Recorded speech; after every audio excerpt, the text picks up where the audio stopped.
Et us tout le monde, c'est Ansei, j'espère que vous allez bien, que vous avez passé un excellent week-end.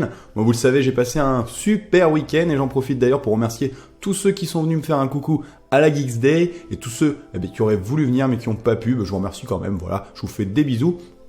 Et du coup, aujourd'hui, on se retrouve pour parler de Dragon Ball Super et de l'épisode 40, les amis. Donc, l'épisode 40, la conclusion du tournoi, ça y est, enfin, c'est terminé, le tournoi est fini. On va partir vers un nouvel arc, l'arc Champa arrive bientôt à son terme. Donc, un épisode 40 dans l'ensemble que j'ai trouvé plutôt pas mal, personnellement. Alors, je vais pas vous mentir, forcément, j'ai plus kiffé l'épisode 39, mais l'épisode 40 était vraiment bien. Autant j'ai adoré l'épisode 39 pour tout ce qui était mise en scène, combat, intensité du combat. Autant l'épisode 40, bon, il y a un petit peu de fight et ça reste, je trouvais, dans la lignée de l'épisode 39. Mais là, j'ai kiffé l'épisode plus pour tout ce qui va être rebondissement, scénario, tout ça. Parce que pour le coup, les rebondissements de l'épisode 40, je les ai absolument pas vus venir. On a aimé tous ensemble beaucoup d'hypothèses, beaucoup de débats, c'était d'ailleurs super cool.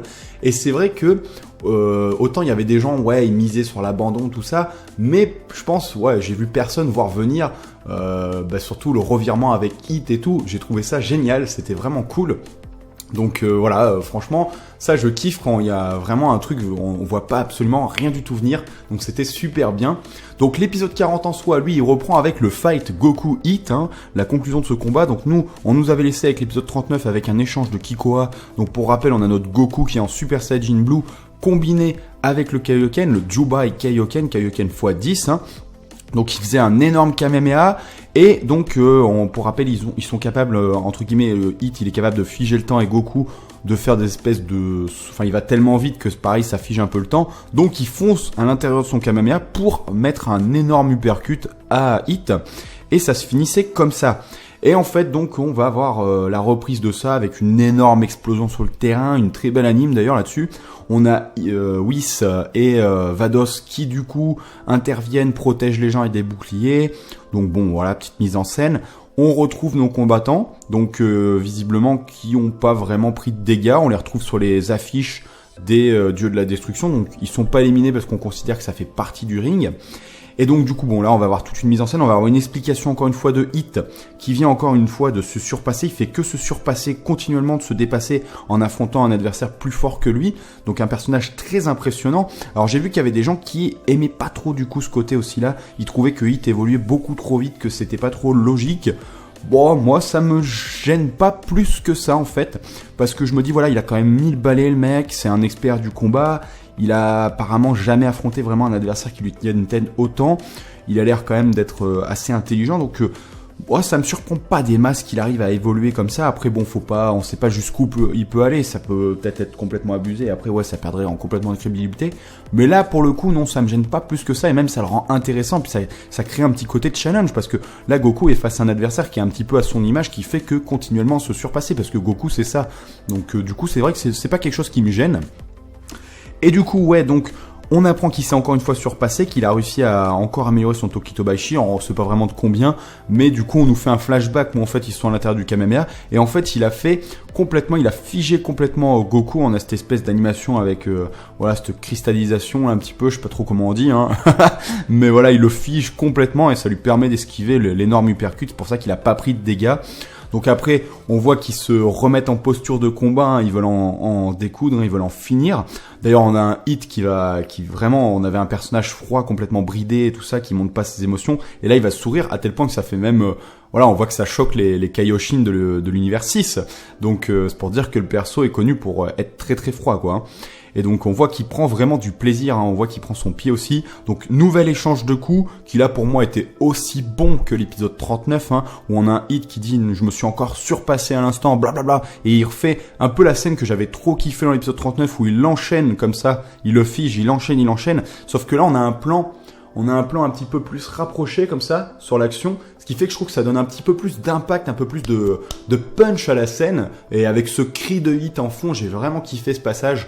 où voilà, il en met plein la tronche, et là on a Goku qui est figé, qui reprend place, et blablabla. Il y a tous les coups qui commencent à se mettre partout, plus le dernier, là il tombe, donc on a la fameuse scène avec cette image assez forte de la preview de 40 qu'on voyait, on voyait juste Goku comme ça, même moi je croyais qu'il était allongé sur le ring en fait, KO, sans le Kaioken, tout ça, avec Hit en position de combat, voilà, un peu supérieur à lui, genre il a mis terminé, out, mais comme j'avais fait remarquer, c'est vrai que Goku avait toujours ses cheveux bleus, toujours Super Saiyan Blue, donc on pouvait se dire que il était pas KO. Et c'est exactement ça, sauf que là en fait il est en train de tomber, ils sont en l'air, et il va remonter, hop, il reprend son aura, ce qui fait que Hit est complètement choqué, il a pas le temps de le voir venir, et là, bon, une patate, mais une patate, j'ai kiffé. Hein. Je sais pas si vous avez kiffé cette patate qu'il lui met.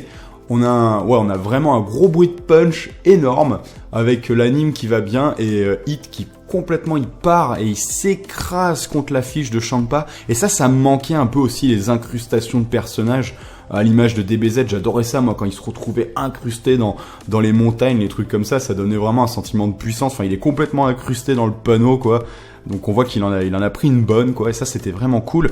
Et on peut dire que finalement le combat va se finir un peu comme ça, parce qu'après ça va être que des rebondissements scénaristiques, puisque du coup on a un Hit qui va s'écrouler sur le ring. Donc d'ailleurs c'est la première fois vraiment qu'on voit Hit, on voit que ça y est, il commence à être à bout. On voit qu'il est en train d'atteindre la limite, il en peut plus, il a du mal à se relever. Goku c'est pareil, il y a le Kaioken qui commence à lui faire mal depuis le début du combat, on voit Blau, son épaule, sa jambe, donc il tombe par terre, ils sont tous les deux à quatre pattes par terre, et on a Goku qui va commencer à se relever, et là, qu'est-ce qu'il va faire en fait?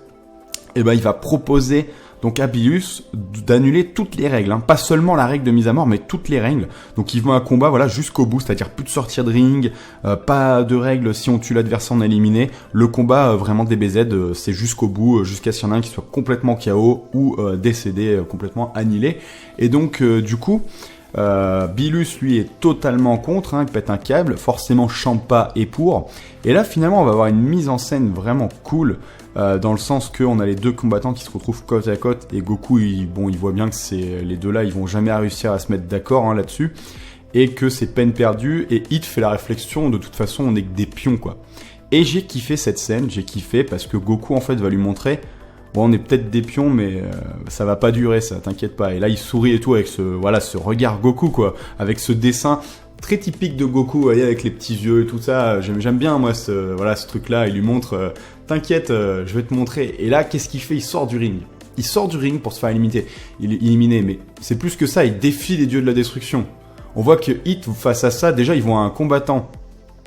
D'ailleurs, il y a un truc qui est très énorme. Ils voient un combattant qui a pas peur de mettre sa vie en jeu, puisque quand Goku va faire l'annonce pour les règles, Hit, il lui dit, t'es sûr de ça? Fais ce que tu veux, quoi. T'as pas peur de mourir, mais bon, fais ce que tu veux. Et on voit, donc il rencontre quand même un combattant qui a pas peur de mettre sa vie en jeu, qui veut aller jusqu'au bout, parce que du coup, la règle de mise à mort, en fait, ça bride Hit, parce que Hit, c'est un assassin, donc pour qu'il puisse utiliser ses techniques d'assassin, il faut qu'il y ait cette règle de mise à mort enlevée, et Goku l'a bien compris, et lui il veut un combat jusqu'au bout. Donc c'est assez impressionnant, mais les dieux de la destruction, hein, Bilus l'entend pas de cette oreille, sinon Goku a un énorme désavantage face à ça. Et donc voilà, il réalise que c'est que des pions, et Goku va complètement défier l'autorité des dieux, et se faire disqualifier. Et là, on va voir une nouvelle fois un petit peu le changement de personnalité de Bilus, et c'est encore plus prononcé avec la fin d'épisode. En fait, Bilus, la réaction de Bilus face à ça, il va gueuler sur Goku, il va gueuler, il va un petit peu jouer avec sa figure, etc. On a des scènes assez loufoques, assez marrantes. Mais il va pas péter un câble, vraiment, en fait. Hein. Il va pas rentrer dans une colère furax où il veut faire péter ses combattants, etc. Et je pense, on aurait eu Bilus début de série. Je crois que Goku, il aurait fait ça, il se faisait annihiler sur le champ. Je crois qu'il complètement, il le détruisait, je pense. Il y avait plus de Goku, hein, où il menaçait de faire péter la Terre. Je pense qu'il aurait vraiment pété un câble.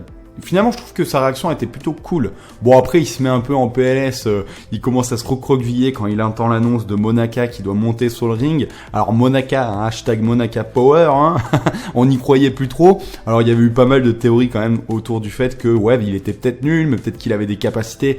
Hein, moi, j'avais émis peut-être une capacité, savoir, est-ce qu'il est super résistant, un truc comme ça. J'avais vu des trucs comme ça un peu sur les forums, c'était assez rigolo. Ou, bon, peut-être qu'il est super puissant, comme il y en a certains qui disaient, mais il le sait pas. Bon, hein, quand on voit comment il flippe, hein, on comprend que c'est la fin, quoi. Et finalement, le dénouement, moi, je l'ai pas vu venir et je l'ai trouvé génial, je l'ai trouvé plutôt bien pensé. En fait, du coup, on a Monaka qui donc arrive sur le ring un peu à sa manière, quoi. On va avoir une scène qui rappelle énormément le combat Satan C18, quoi, où on avait C18 qui dominait Satan et qui lui dit tu me files tout le pognon et je me laisse battre. Et on a ce vieux coup de poing, donc Monaka il fait pareil que Satan finalement, le vieux coup de poing avec le petit bruit là, ping, et Hit il bouge pas et on voit qu'Hit il a compris, quoi, c'est bon, il a compris. Et il s'envole d'un coup et il part s'écraser hors du ring, quoi. Donc victoire de l'univers 7. Et finalement voilà, on a Hit, retournement de situation, quoi. Et je pense que ça c'est grâce à Goku en fait. En voyant un Goku défier les dieux, il va lui, voilà ce qu'il va dire, je te rends un peu l'appareil, voilà on est quitte. Il lui rend l'appareil en fait. Et du coup il défie Champa finalement, il se laisse battre. Il défie à son tour aussi le dieu de la destruction. Pour leur montrer voilà on n'est pas des pions. Et de toute façon il sait que comme le Goku lui disait avant de sauter hors du ring, on se battra une autre fois avec personne nous dérangera, on pourra faire ce qu'on veut. Et voilà, je pense que ça l'a marqué de voir ce combattant. Alors j'ai vu qu'il y avait pas mal de débats là-dessus, c'était très intéressant du coup. Il y a des gens, j'ai vu, ils ont pas trop kiffé parce qu'ils parlaient un petit peu de Narutoisation, un truc comme ça, je sais pas trop comment ça se dit, mais je pense que vous avez compris un peu à l'image de Naruto qui ramène toujours les méchants du bon côté, on va dire de la lumière, hein, côté obscur, voilà. Il lui ramène du côté de la lumineux, de la force. Et c'est vrai qu'il y a des gens, ils ont pas trop kiffé en fait ce revirement de Hit. C'est vrai qu'on nous vend un personnage froid, réservé, un peu calculateur, mais voilà, qui a pas forcément l'air d'être un enfant de cœur. Et du coup, c'est vrai qu'il y en a, ils ont pas trop compris ce revirement, ils trouvaient que c'était pas très bien. Ce que je peux comprendre, moi perso, ça m'a pas gêné parce que je l'ai pas vraiment interprété comme ça. En fait, je l'ai trouvé même crédible, dans le sens que là, pour moi, on a un personnage, pour moi, Hit, visiblement, face à ses dires, il a jamais rencontré en fait de personne qui lui tenait vraiment tête. Il a vraiment, j'ai l'impression qu'il a jamais vraiment connu, bah voilà, ou alors ça fait très longtemps qu'il a pas connu cette espèce de passion du combat, ce sentiment là de voilà, cette adrénaline, tout ça. Je pense que ça fait un bail qu'il a pas ressenti. Et du coup, face à Goku, il a ressenti ça. On voit qu'il prend du plaisir, il sourit, etc. On voit qu'il a pris son pied et il voit un mec qui défie les dieux de la destruction. Et bon, les dieux de la destruction, ils sont tellement hors normes que j'ai l'impression que Hit finalement n'aurait pas forcément osé défier les dieux de la destruction. Il se rend bien compte que voilà, on est des pions et voilà, on sert juste à ça, quoi. Et il voit un gars qui connaissait pas d'un univers, il est 2 fois plus jeune que lui et il va défier ces dieux. Il a pas peur, il s'en fout en fait de se faire exploser.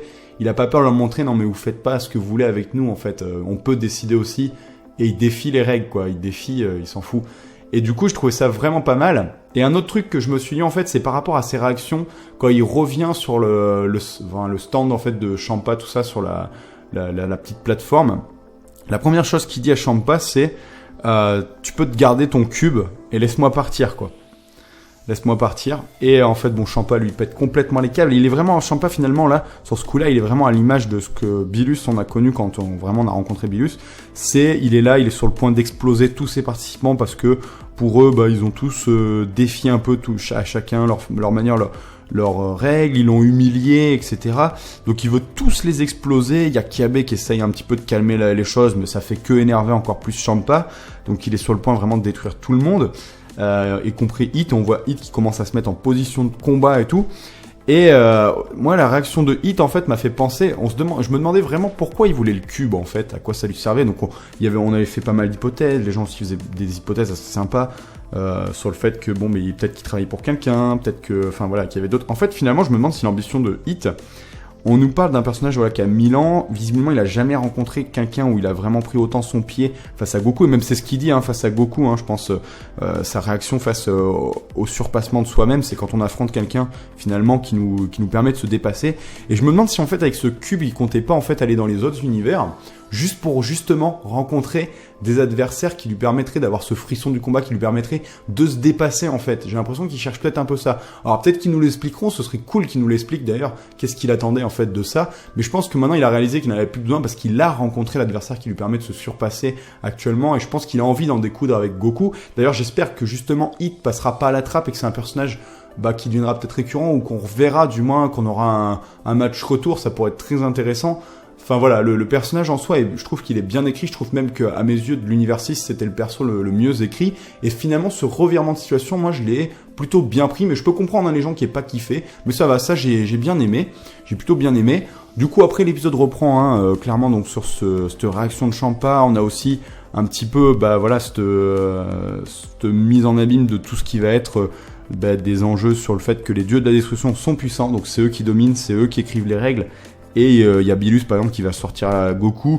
Si tu veux remettre en question les règles, faut que tu te sentes capable de défier le dieu de la destruction, quoi. En fait, finalement, les dieux de la destruction, ils respectent que la puissance, en fait.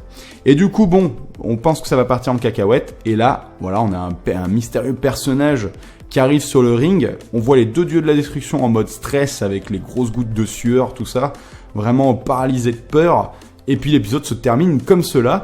Donc là, sur l'épisode en soi, j'ai plus grand chose à raconter. Donc là, on va plutôt passer sur la partie preview, les amis, la preview de l'épisode 41. Donc si vous voulez pas être spoilé, je vous conseille d'arrêter la vidéo ici et je vous remercie d'avoir visionné cette vidéo. Allez, c'est parti pour la preview de l'épisode 41. Donc preview de l'épisode 41, on voit ce fameux petit personnage qui s'appelle Zeno ou Zeko, un truc comme ça. Je suis pas sûr à 100%. Donc je vais pas trop en dire sur ce personnage parce que pour ceux qui ont vu les titres des épisodes, tout ça, on sait comment il s'appelle et tout, mais là je vais pas en parler.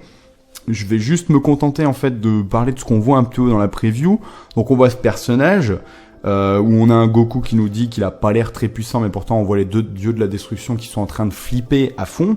Donc on a compris que c'était un personnage très très important, visiblement. Bon, et c'est vrai qu'il paye pas du tout de mine, encore un personnage un petit peu loufoque à la Dragon Ball, mais dans Dragon Ball, faut pas forcément se fier à l'apparence. Bon là, pour le coup, c'est vrai qu'avec Monaka, il était à l'image de son apparence, mais ça veut pas dire forcément que les autres personnages le seront aussi. Donc, un épisode avec la victoire de l'univers 7, on voit Kiabe à côté de Vegeta, certainement peut-être qu'il lui propose de venir visiter la planète Sarada, on peut imaginer, parce que j'ai l'impression qu'on les voit tous réunis dans le même cube. Je sais pas si vraiment en fait c'est que l'univers 7 qui remonte dans son cube ou pas. Je sais pas s'ils se disent adieu avec l'univers 6, c'est pour ça qu'on voit Kiabe à côté de Vegeta. On va vraiment voir ça. Ce qui est sûr, c'est que on va les voir faire visiblement un vœu dans cet épisode. Donc la 7ème Dragon Ball, je pensais qu'ils mettraient du temps à la récupérer, visiblement non. Ça se trouve même ce petit personnage qui arrive leur donne cette Dragon Ball, peut-être les amène à cette dernière Dragon Ball. Après, il y avait des théories comme quoi la planète sur laquelle ils étaient serait peut-être la Dragon Ball, ce qui pourrait être très intéressant, mais j'ai pas l'impression que ce soit le cas en fait. Je me demande si vraiment c'est pas ce petit personnage qui va les amener à la Dragon Ball. En soi, l'univers 7 doit faire un vœu, donc je suppose que c'est Bilus qui va faire le vœu. Alors, on va peut-être avoir un vœu loufoque, je vois vraiment pas ce qu'il va demander. Je trouve ça même bizarre de nous amener tout de suite à ça. Donc c'est vrai que là je suis curieux de voir l'épisode en soi. Je pense que là de toute façon les prochains épisodes vont être assez calmes. Là je pense qu'on va avoir un peu de fillers, tout ça, le temps que les nouveaux enjeux vont se préparer. Certainement liés à ce nouveau petit personnage. J'ai hâte de voir d'ailleurs ces enjeux. Mais c'est vrai que ça m'a choqué de voir le dragon si vite. Et d'ailleurs le dragon, j'ai hâte de voir vos ressentis sur ce dragon. Mais moi j'ai pas kiffé. Ah, j'ai pas kiffé le design du dragon, mais alors pas du tout. J'ai l'impression de voir le dragon de Yu-Gi-Oh! Vous savez, le dragon aux yeux bleus, tout ça. J'ai l'impression de voir ce dragon. Alors autant dans Yu-Gi-Oh! Je le surkiffais, autant dans Dragon Ball ça me fait trop bizarre de voir ce dragon. En fait limite, sur le coup à un moment je vais pas vous mentir, on parlait de Zarama machin le dragon, je me demandais si le dragon il allait pas avoir une apparence humanoïde en fait un peu à l'image de GT. Alors je sais qu'il y a des gens ils voulaient surtout pas ça. Moi je sais pas, ça m'aurait peut-être plu, mais bêtement moi je m'imaginais vraiment un dragon à l'image du dragon qu'on a sur Terre en fait, un dragon chinois. Mais super stylé, vous voyez, super géant, enfin un beau dragon avec peut-être un design un petit peu différent, mais dans l'esprit quand même japonais-chinois, vous voyez. Et là, waouh, en espèce de dragon alien, ah punaise, j'ai trouvé que ça faisait tâche. Alors j'ai vu, il y avait des gens, ils ont bien kiffé. Après chacun ses goûts, mais c'est vrai que moi, waouh, j'ai pas kiffé du tout. J'ai hâte de voir quand même comment il va être en entier, mais là quand j'ai vu les premières images, j'ai pas aimé. Oh là là, j'ai pas aimé. Mais alors pas du tout. Mais bon, après voilà, c'est juste un aspect esthétique. On verra un peu ce qu'il fait. En tout cas, le vœu, j'ai aucune idée. Franchement, j'ai aucune idée. Pour moi, ça va être un vœu. Franchement, je pense que ça va être un vœu loufoque en fait. Je pense Bilus, il va faire flipper tout le monde. Genre, il va vouloir faire le vœu qui va péter l'univers, comme il disait. Mais je pense qu'il va faire flipper tout le monde. Et en fait, il va faire un vieux vœu pourri. Genre, il va demander un truc à manger ou un truc comme ça avec ce méga dragon. Je vois bien le truc comme ça, non ? Ou alors, à moins que le petit ait demandé service qu'il fasse un vœu pour lui, un truc important pour l'univers. Et du coup, Bilus, vu qu'il a l'air de flipper, il va dire oui, en fait. On verra. J'ai hâte d'avoir, du coup, votre ressenti là-dessus, vos spéculations et votre avis sur l'épisode. Du coup, moi, j'ai plus grand-chose à dire. Donc voilà, comme d'habitude, n'hésitez surtout pas à me donner votre opinion. Moi, c'est avec beaucoup de plaisir que je viens lire vos avis dans les commentaires. Et puis je vais vous souhaiter un bon épisode, un bon animé pour la semaine prochaine. On se retrouvera rapidement pour les dernières infos qui ont filtré sur Dragon Ball Super. Je vais en faire une autre vidéo où je vais en parler plus en détail. Et puis je vous dis à la prochaine. Tchuss.